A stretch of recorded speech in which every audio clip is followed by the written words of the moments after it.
लोडा का खोडा कोण त्याला सांगा।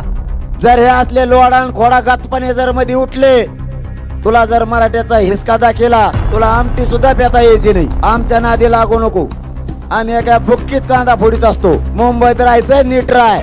देवेंद्र फडणवीसना बोलायचं सांगितलं काय, पुन्हा एकदा बोलून सांग, मग त्यांच्याकडे बघतो आणि तो याकडे बी बघतो।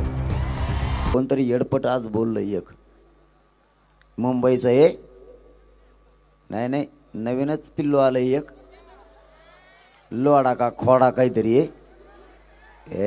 आमच्या काय नादी लागतो रे। तो म्हणतो सगळे पोरं फडणवीस साहेबाच्या मागे आहेत। मायबाप मराठ्यांनो, सरकार कोणाचं असो आपल्याला देणं घेणं, काँग्रेस असो, राष्ट्रवादी असो, भाजप असो, नाही तर शिवसेना असो, मराठ्यांच्या लेकरासाठी तुम्ही एक आहेत का नाहीत? कोणाच्याच मागण्यात नेला घ्या, तो सिद्ध करू, हात वर करून दाखवा। आम्हाला काय पागलात करताय काय? किती दिवस तुम्ही आमची फसवणूक करणार? लोडा का खोडा कोण त्याला सांगा। फडणवीसचा गेम करू नका। फडणवीस साहेबांनी आणि मुख्यमंत्र्यांनी सरळ सांगितलंय, महाराष्ट्रातल्या मराठा समाजाला ज्या सरकारी नोंदी मिळाल्यात त्याचा अहवाल बनवून 24 डिसेंबर पर्यंत महाराष्ट्रातल्या सरसकट मराठ्यांचा ओबीसी मध्ये समावेश करून 24 डिसेंबरला आरक्षण देणार।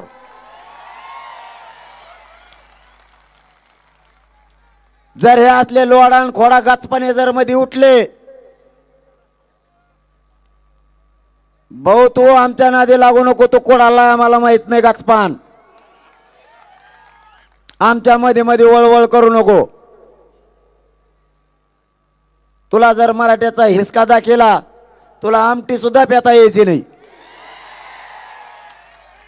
तो आमटीवरचा आणि भातावरचा आहे आम्हाला माहिती आहे। आमच्या नादी लागू नको, आम्ही एका बुक्कीत कांदा फोडीत असतो। मुंबईत राहायचं नीट राय।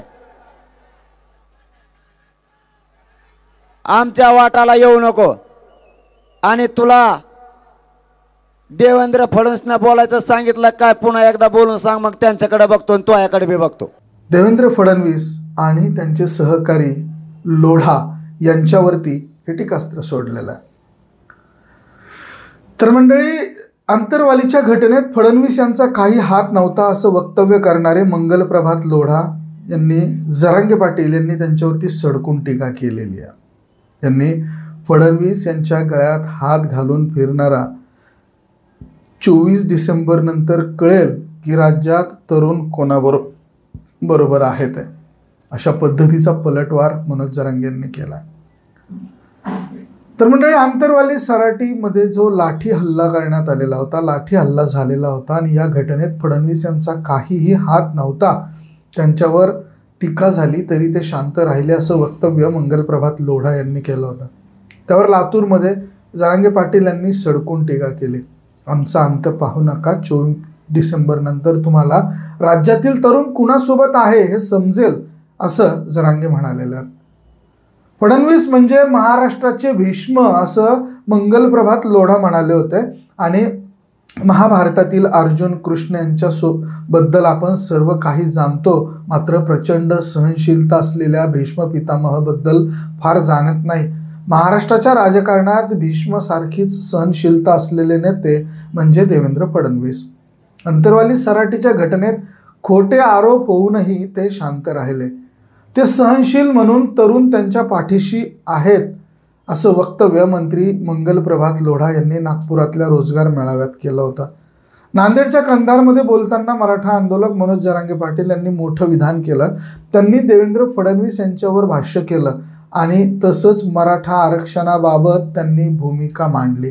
मनोज जरांगे नेमकं काय म्हणालेत, तर ते म्हणालेत की मराठा आंदोलक हे आता मराठा आरक्षणावर बोलायला लागलेले आहेत।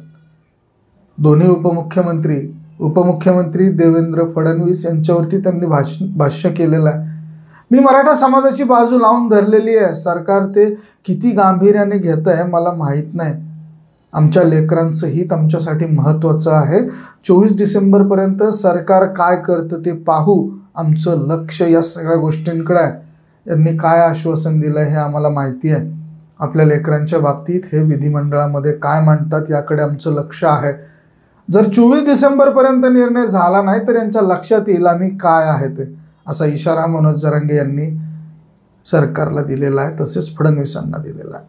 आणि फडणवीसांच्या बाबत काय म्हणाले जरांगे, तर आमचं आंदोलन शांततेत होणार, पण तेव्हा यांना एवढा पश्चाताप झालेला नसेल, एवढा पश्चाताप होईल. देवेंद्र फडणवीस त्यांच्या मूळ भूमिकेवर येतील, ते खऱ्या आणि पूर्वीच्या भूमिकेवर येतील. त्यांनी एकट्याचा दबाव घेऊ नये. आरक्षण मिळवण्याची ताकद सामान्य माणसामध्ये आहे, पांढरे कापडे घालणाऱ्यांमध्ये नाही. अशा माणसाने वयाचा विचार करून बोललं पाहिजे. दंगलीच्या गोष्टी करू नयेत, मराठा आरक्षणाच्या विरोधात बोलू नयेत. त्यांच्या एकल्याचा पश्चाताप देवेंद्र फडणवीस यांना होईल असं मनोज जरांगे यांनी म्हटलेलं आहे. तर ती भूमिका घ्यावी. कंधारमध्ये नोंदी असूनही नाही सांगतायत, त्यांनी अहवाल दिलेला आहे, पण अभ्यासकांना तिथं 27 नोंदी सापडल्या. मग अधिकारी जाणून बुजून नोंदी नाहीत असं म्हणतात का? अशा अधिकाऱ्यांना निलंबित करण्याची मागणी मी मुख्यमंत्री एकनाथ शिंदे यांच्याकडे करणार आहे. देवेंद्र फडणवीस यांना मराठे पुन्हा उघडे पाडणार आहेत.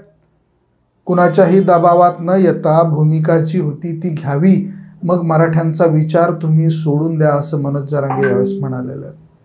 पुढे त्यांनी सज्जड दम देखील दिलेला आहे. ते म्हणालेत की 24 डिसेंबर नंतर फरक पडेल. मराठवाड्यात नोंदी कमी सापडतात कारण अभ्यासक नाहीत. काही अधिकारी मुद्दामहून मनुष्यबळ देत नाहीत आणि वेळही देत नाहीत. सरकारने याबाबत काही केलं तर मग 24 डिसेंबर नंतर फरक पडेल. आम्ही या सगळ्या गोष्टी मुख्यमंत्र्यांच्या कानावर टाकू असं मनोज जरांगे पाटील म्हणाले. आंतरवाली सराटीच्या घटनेत फडणवीस यांचा काही हात नव्हता हे RTI मध्ये सिद्ध झालंय. तरी फडणवीस यांच्यावर आरोपांचा भडीमार होतोय, तरीही ते शांत राहिलेत. सत्ता गमावलेले नेते सतत फडणवीस यांच्याबद्दल चुकीचा प्रचार करत होते. फेसबुकवर खोटा प्रचार करून बदनामी केली जात होती, तरी देखील फडणवीस शांत राहिले. त्यांनी फक्त विकासाचं काम सुरू ठेवलं. फडणवीस तुम्ही शांत राहिले तरी तरुण शक्ती शांत बसणार नाही, ती तुमच्यासोबत उभी राहणार. यावर प्रतिक्रिया देताना मनोज जरांगे म्हणाले की मंगल प्रभात लोढा यांच्यावर त्यांनी जोरदार टीका केली. जरांगे पाटलांच्या लोढांच्या वक्तव्यावर त्यांनी पलटवार केला. ते म्हणाले की फडणवीस म्हणजे महाराष्ट्राचे भीष्म. या मंगल प्रभात लोढा यांच्या वक्तव्यावर मनोज जरांगे यांनी सडकून टीका केली. 24 डिसेंबर 2023 नंतर लक्षात येईल की राज्यातील तरुण कुणाबरोबर आहे. आमचा अंत पाहू नका असा इशारा मनोज जरांगे यांनी दिलेला आहे. मनोज जरांगे यांची जांब जळकोट या ठिकाणी ती सभा झाली आणि या सभेत त्यांनी लोढा यांच्यावरती वक्तव्य केलेलं आहे. तर मंडळी, मनोज जरांगे म्हणाल्यात की मंगल प्रभात लोढा यांच्यावर जोरदार टीका केलेली आहे. फडणवीस यांनी मंगल प्रभात लोढा यांच्या गळ्यात हात टाकून फिरावं. फक्त 24 डिसेंबर नंतर लक्षात येईल की त्यांनी शब्द दिलेला आहे, वेळ मागितलेला आहे, आम्ही दिला. त्यांचा शब्द त्यांनी पाळावा. त्यांच्या मताला आम्ही मान दिला. आता त्यांनी दिलेला शब्द पाळला पाहिजे असं जरांगे यांनी सांगितलेलं आहे. मराठ्यांना आरक्षण देण्याच्या मागणीसाठी राज्यभर वातावरण ढवळणारे मराठा आंदोलक नेते मनोज जरांगे यांच्या 2 उपोषणानंतर सरकार कामाला लागलंय. मनोज जरांगे यांनी राज्य सरकारला मराठा आरक्षणासाठी दिलेली 24 डिसेंबरची मुदत संपत आली आहे.